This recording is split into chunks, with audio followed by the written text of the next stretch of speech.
Hello, everyone, and welcome to the second webinar in our series, Lunch, Learn, and Dance, Radiation Awareness for Healthcare Workers. In this session, we will introduce some fundamental concepts of radiation safety as it applies to a healthcare setting. My name is Lynn McDonald, and I will be the presenter for this portion of the webinar. I will be joined by Angelo de Torres at 12:30 Eastern Time, and he will lead us in the dance break. Also joining me is Maria Costa, who will help monitor the chat. I will just take a moment to go over the functionality of the Zoom webinar. It is a little different from a Zoom meeting. The audio and video will be for the presenters only. We have found that although you can access the audio through the computer or telephone, the quality of sound tends to be better if listening from a computer. There is a chat feature where people can discuss. If you would like to take a moment now to say hello and where you are from, it is a good way to get to know this functionality. If you have questions arriving from the content, please enter them under the Q&A section and not the chat room. As the webinar is only a half hour in length and is immediately followed by our dance session, the time may not permit me to answer them during the webinar. The answers will be posted on our website, along with a link to the video recording and a copy of the slides. This can be found under Education Webinars on our website. I will be sending a confirmation of attendance email after the webinar and will include a link to the page with that communication. I will also include the topics covered and the length of time spent in the webinar, as some people have requested this to send to their professional associations. Lastly, I have automatic closed captioning enabled in the slide presentation. If they are being blocked by your Zoom controls, you should be able to select a different way to view the webinar in Zoom, which makes them easier to see. In this webinar, we give an overview of radiation, the effects of radiation on people, and background radiation. The topics were covered in more detail in our previous webinar, Understanding Radiation. We will then cover radiation in a medical setting, and we're going to talk about medicine, radiation protection, and types of exposures as they apply to a healthcare setting. We will finish up with regulatory bodies and regulation for healthcare, who to contact, and how to find out more details, as the webinar itself is just a synopsis of this information. So to start the review of radiation itself, all matter is made of atoms, and every element on the periodic table represents a different combination of protons and neutrons, which make a unique substance. They all have the same basic structure. Together, the protons and the neutrons make up the nucleus or center of the atom. The atom's electrons move in orbits around the nucleus. Protons, neutrons, and electrons are known as subatomic particles because they are smaller than the atom. They are the pieces that make up the atom. Most atoms found in nature are stable. A stable atom will maintain their structure indefinitely, like this mountain here. The number of protons and neutrons inside the nucleus will not change. Some atoms have combinations of protons and neutrons that make them unstable. The structure of the unstable atoms will not stay that way forever. To become more stable, they release energy. This is done by releasing radiation from the nucleus, nuclear radiation. This generally results in a change in the number of protons and neutrons inside the nucleus. All matter, whether it's at rest or in motion, has energy. An object can possess potential energy by virtue of its position. An object in motion possesses kinetic energy. Radiation can be emitted as one of several types, but is most simply thought of as a form of energy. When radiation is emitted from the nucleus of an atom, it has a great deal of energy. It is the energy that we use to do work for us. It's also the energy that is able to cause harm. The way that radiation interacts with matter depends on its physical form of energy. When radiation strikes matter, it interacts with the atoms of the matter. Radiation with enough energy can change atoms by removing electrons from their orbits around the nucleus. Damage to atoms in people can lead to adverse health effects. During the interaction, the radiation gives up all or part of its energy to the electron. What remains are a free electron and an atom with an extra positive charge. Either of these could go on to damage other nearby atoms in the same process. Not all forms of radiation can do this, but any form of radiation that comes from the nucleus of an atom that's unstable has enough energy to do this type of damage. Alpha radiation is a cluster of 2 protons and 2 neutrons. Its mass, energy, and charge of +2 makes it very damaging to the atoms that they interact with. Alpha radiation loses its energy very quickly as it travels through material. Because they are so damaging, they cannot travel great distances in matter. They go about 7 centimeters in air, and they can't make it through a sheet of paper or the dead layer of skin. Alpha is a concern, therefore, if it's being emitted from inside a person. Alpha radiation is emitted from large unstable atoms. Elements like uranium and radon, which exist naturally in soil, emit alpha radiation from their nuclei. Beta particles have the same physical properties as electrons, but they originate in the nucleus. Beta radiation is less damaging than alpha radiation due to its tiny mass and smaller charge. Unlike electrons, beta radiation can carry a plus charge or a -1 charge. Since they interact with matter less than alpha, they are less damaging, but they can travel further into the materials than alpha radiation. Beta radiation is an emitter from both natural sources and man-made radioactive sources. Phosphorus-22, iodine-131, and potassium-40 are all examples of beta radiation emitters. Physically identical to visible light, gamma and X-ray radiation are both high-energy portions of the electromagnetic spectrum. Gamma and X-ray radiation are as damaging as beta radiation, although they have no mass and carry no electric charge. With no mass or charge, gamma and X-ray radiation can potentially travel forever in materials. We can reduce the number of gamma rays or X-rays by shielding with thick layers of dense materials like lead or concrete. So how are they different from one another? The source. Unstable atoms will emit gamma rays from their nucleus when they have too much energy. Gamma ray emission is preceded by an alpha or beta emission. Common sources are technetium-99m, cobalt-60, and iridium-192. X-rays are produced by machines by hitting a target, such as a piece of tungsten, with fast-moving electrons. It is important to remember that hitting a dense material with beta radiation or high-energy electrons can produce X-rays. This is useful when building an X-ray machine, as the outgoing X-ray radiation can be directed using a collimator so that it will escape the device in a particular direction. But if the X-rays are produced and you don't want them there, you have to shield for them as well. Comparing the penetrating power of these forms of radiation, alpha can be stopped by paper or your outer layer of skin. Beta can pass through paper, but can be stopped by plastic or aluminum.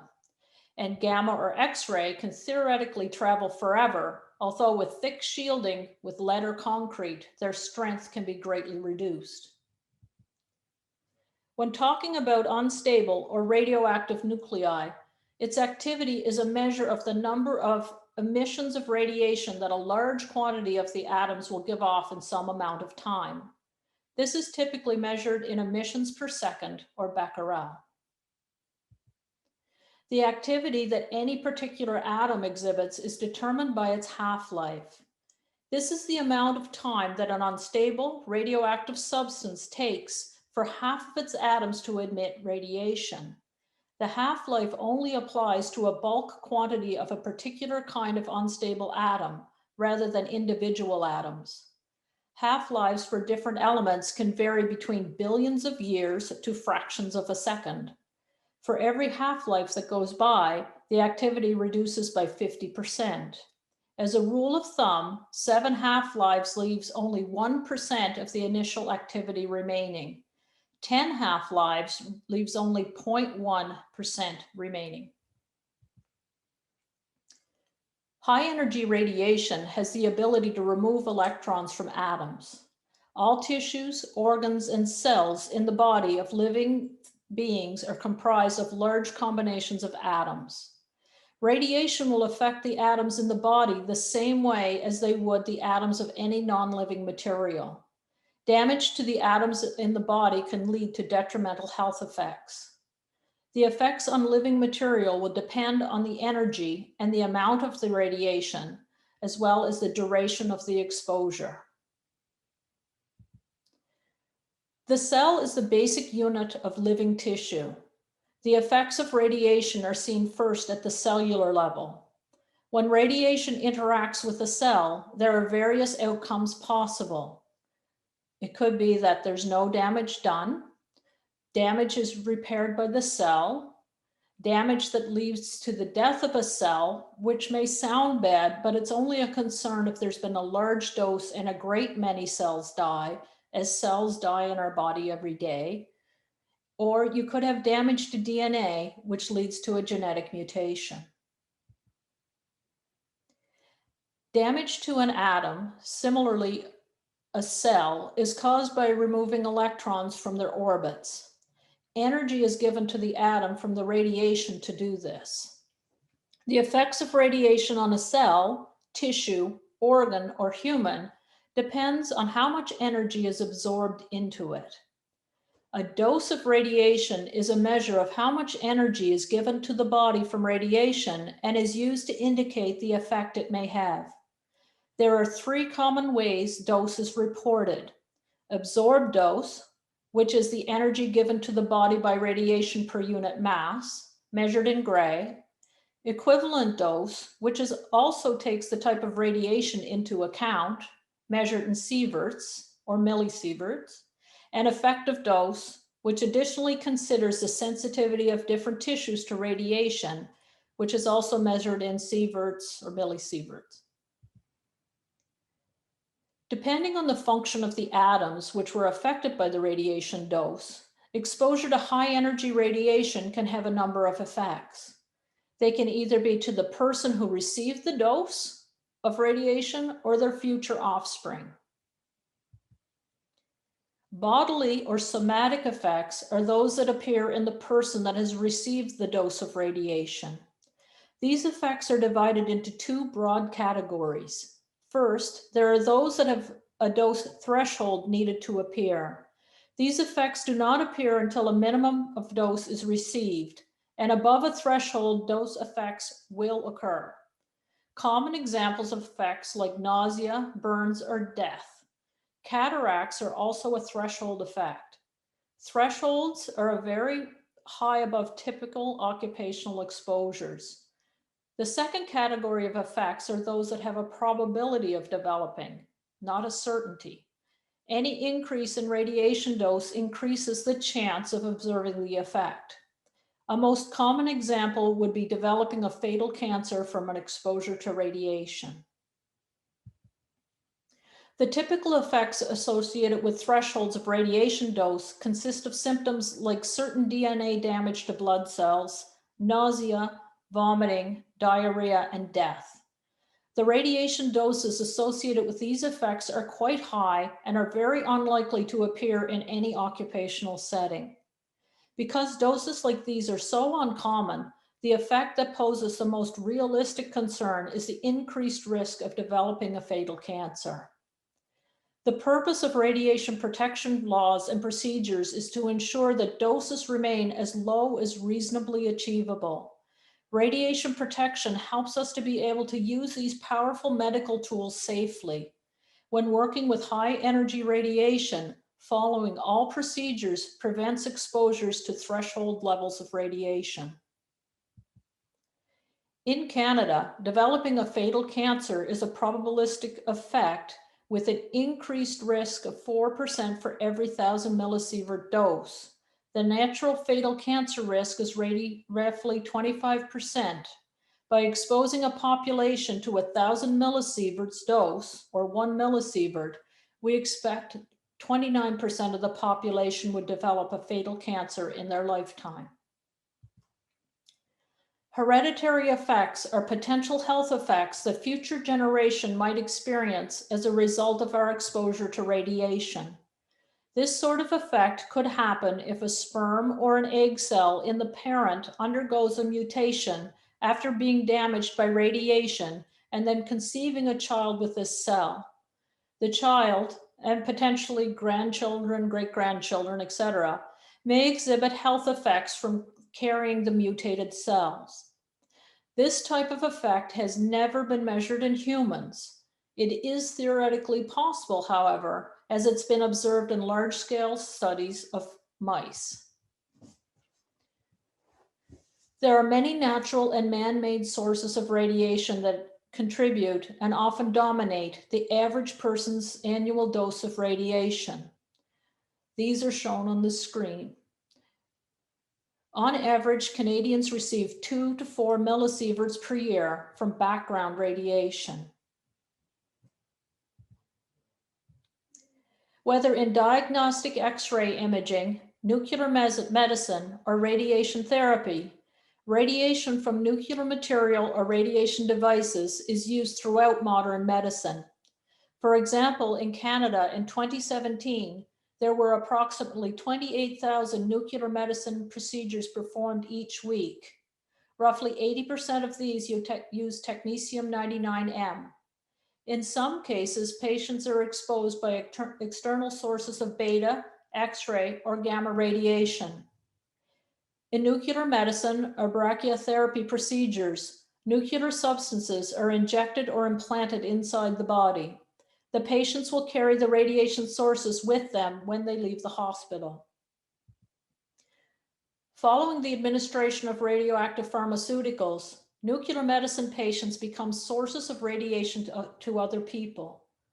For other people, the possible radiation exposure is only due to gamma, since the patient's body shields any beta or alpha radiation emitted from the source inside them. The dose rate from the patient will vary depending on the procedure, the activity administered, and the time following a procedure. One study from M.L. Bartlett in 2013 has reported dose rates as up to 16 microsieverts, which is 1/1,000,000th of a sievert per hour, which were measured around the waist height of a distance of 1 meter. PET scan procedures resulted in the highest dose rate from patients, but other procedures produced similar dose rates. Following a nuclear imaging or treatment procedure, time spent near the patient means time spent exposing the worker to radiation. The dose received will largely be determined on the activity of the source that's been administered and the amount of time spent with the patient. This table assumes an activity of 3.7 gigabecquerel of iodine-131 and the worker standing 30 centimeters away from the patient during each task. Any hospital that administers nuclear medicine or X-rays will have designated areas where these activities take place. Each room, container, or device that contains a radiation source will have the radiation symbol posted. This symbol should act as the primary means of protection against any radiation hazard. If the source is below regulated limits, which means a dose rate of 25 microsieverts per hour, or the quantity is 100 times its regulated amount in becquerel, it may not require a warning symbol. If these signs are observed at any location, first responders will be looking for additional information about the source and associated dose rates. In Canada, signs posted at boundaries must have the words rayonnement, danger, radiation on the sign as well. The colors of the sign must either be black symbol on a yellow background or a magenta symbol on a yellow background. If you are working with a patient who has undergone a nuclear medicine procedure, you should be given information about the source. This information should include the name of the isotope, its half-life, its activity, and the expected dose rate. For regulated nuclear sources, this information will be posted, and copies of the hospital radiation safety manual will contain this information. The hospital will also have a radiation safety officer who maintains the license for the nuclear materials at the hospital. Exposures to radiation can be from either external or internal sources. With external exposures, the source is outside the body. For example, being near a patient who has undergone a nuclear medicine procedure. By keeping distance between you and the patient, you lower your dose. With internal exposures, the source is inside the body. For example, from ingesting or absorbing sweat from an iodine 131 patient. Secretions can contain the radioisotope. Once the radioactive material is in your body, you can no longer simply walk away from the source. It is important, therefore, to take all precautions to avoid ingesting, inhaling, or absorbing radioactive material from the patient. The radiation protection principles that reduce external exposures are reducing the time spent near a nuclear medicine patient or an imaging room, decreasing the distance between yourself and patient that is radioactive or an imaging room, and using shielding materials to absorb some of the radiation. Shielding materials should be in place wherever reasonable to reduce exposures to the public. Some materials are more effective than others, but generally the thicker the shield, the more radiation will be absorbed. Being aware of the type of radiation source that is present can help in deciding what kind of shielding is needed to protect, if it's necessary at all. In terms of controlling internal exposure, you need to take measures to keep the radioactive substances or the contamination off and out of your body. Once the substance has entered the body, it is difficult to remove. You must wait for it to be eliminated by the body or undergo decay. Common effective measures include washing your hands after potentially handling radioactive substance or contaminated objects, as patients can eliminate radioactive substances through sweat, vomit, urine, or feces, and wearing personal protective equipment to help keep contamination from sticking to your body. Latex or rubber gloves can help prevent direct contact. In Canada, depending upon the source of radiation, there are several governmental agencies which are responsible for radiation protection. For nuclear sources and some specific non-nuclear equipment, it is the Canadian Nuclear Safety Commission. The Radiation Protection Bureau is a division of Health Canada. Its 4 divisions are radiation surveillance, radiation health assessment, which also runs the National Dose Registry, nuclear emergency preparedness and response, and national dosimetry services. This bureau is, for example, responsible for enforcing the Radiation Emitting Devices Act, or RED Act, which oversees the sale and importation of certain radiation devices. X-ray, UV, and naturally occurring radiation are mainly regulated under provincial jurisdiction. Health Canada publishes safety codes for different types of X-ray equipment, which offers guidance on operation, which are sometimes adopted in provincial regulation. There are laws at both the provincial and federal level which fall under different agencies which might address some other aspect of regulation of radiation. For example, the transportation of dangerous goods and environmental protection. The Nuclear Safety and Control Act is a Canadian law which limits the risk to national security, health and safety of persons, and the environment with respect to nuclear energy, substances, equipment, and information. The regulator is the Canadian Nuclear Safety Commission. Note that they are not responsible to regulate most X-ray or CT scanners, as those fall under Health Canada and provincial jurisdiction. The CNSC provides licenses, which dictate that licensees' responsibilities. Licenses include obligations for the license holder, management staff, and workers. These include obligations to protect persons, the environment, and national security. Examples are to make health and safety information available and make copies of the license available as well. Workplaces which have a CNSC license will have at least one person designated to be the radiation safety officer. It is their responsibility to ensure the proper use of radioactive materials, ensure that approved operation emergency procedures are followed, act as a primary radiation safety resource, and manage incidents, conduct investigations, and make reports.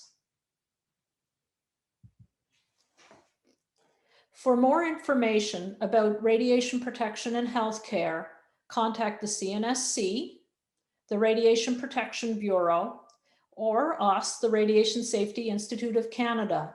We can provide information specific to your provincial regulators for those not covered by the CNSC. This webinar is based on one of the free courses available on our e-learning portal.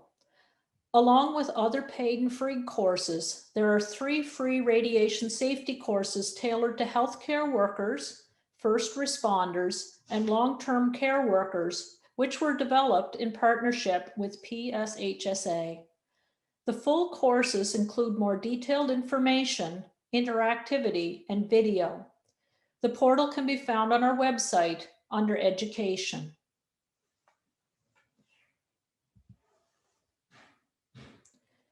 We hope you have enjoyed this introduction to radiation. Founded in 1980, the Radiation Safety Institute of Canada is an independent, not-for-profit organization offering a variety of informational, consultation, and laboratory services focused on radiation safety.